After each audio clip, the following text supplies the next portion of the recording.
സുഭാഷിതം. തന്നെത്താൻ ഉയർത്തുന്നവനെല്ലാം താഴ്ത്തപ്പെടും, തന്നെത്താൻ താഴ്ത്തുന്നവനെല്ലാം ഉയർത്തപ്പെടും. And whoever exalts himself will be humbled, and he who humbles himself will be exalted. Mathai എഴുതിയ സുവിശേഷം 23 അധ്യായത്തിൽ യേശു ശാസ്ത്രിമാരുടെയും പരീശന്മാരുടെയും കപടതയ്ക്കെതിരായ കർശനമായ മുന്നറിയിപ്പ് നൽകുന്നു. അവർ പറയുന്നത് പോലെ പ്രവർത്തിക്കാത്തവരാണ്.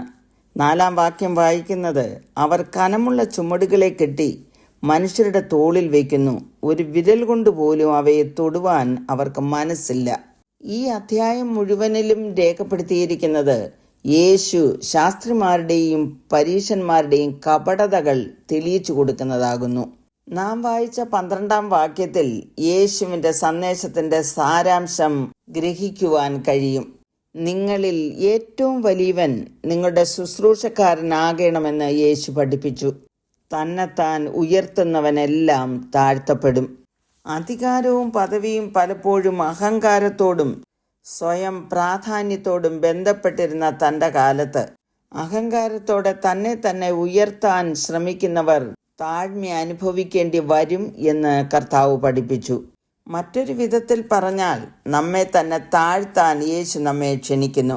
എളിമ ദൈവദൃഷ്ടിയിൽ ഉന്നതിയിലേക്ക് നയിക്കുക മാത്രമല്ല, ഐക്യം, സഹാനുഭൂതി, മറ്റുള്ളവരുമായുള്ള യഥാർത്ഥ ബന്ധം എന്നിവ വളർത്തുകയും ചെയ്യുന്നു. അഹങ്കരിച്ച നെബൂഖദ്നേസർ രാജാവിന് കാട്ടിലെ മൃഗങ്ങളോടൊപ്പം വസിച്ച് കാളയെപ്പോലെ പുല്ല് തിന്നേണ്ടി വന്നു. ഭൂമിയിലൊക്കെയും അതിസൗമ്യനായിരുന്ന മോശയെ ദൈവം തൻ്റെ ജനത്തെ നയിക്കുവാനായി തിരഞ്ഞെടുത്തു.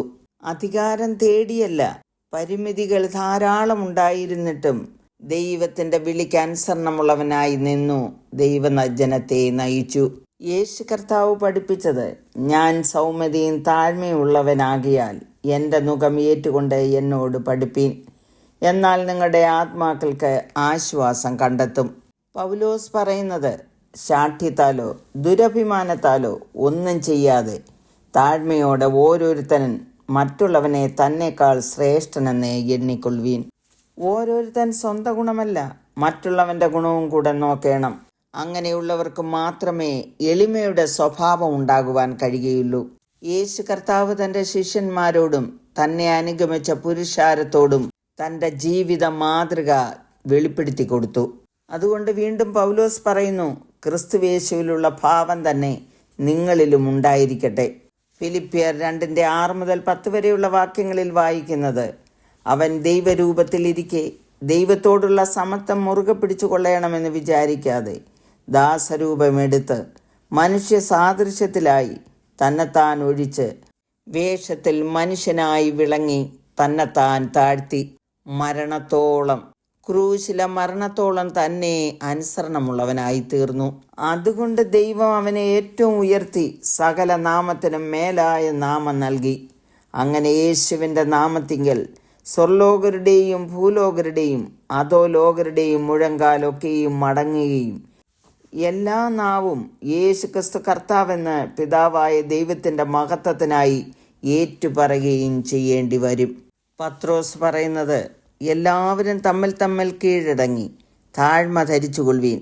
ദൈവം നിഗളികളോട് എതിർത്ത് നിൽക്കുന്നു, താഴ്മയുള്ളവർക്കോ കൃപ നൽകുന്നു.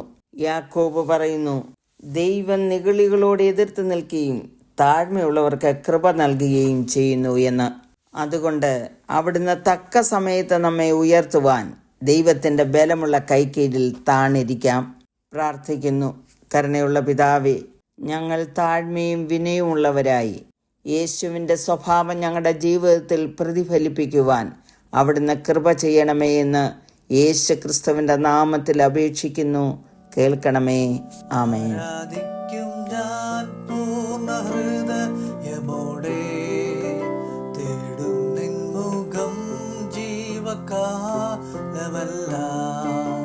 സേവിച്ചിടും ഞാൻ